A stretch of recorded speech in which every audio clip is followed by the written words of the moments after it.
Welcome to FoneDog's channel. We are here to help you solve your mobile phone problems. In this video, you will learn how to use WhatsApp Transfer to transfer, backup, and restore WhatsApp data to iPhone. First, click WhatsApp Transfer and connect your devices to the computer.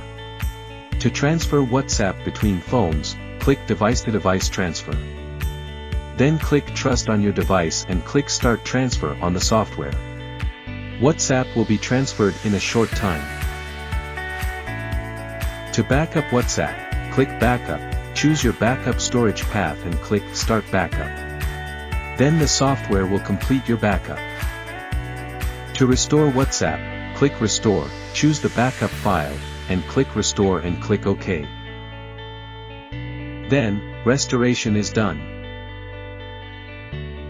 We provide a free trial version of it.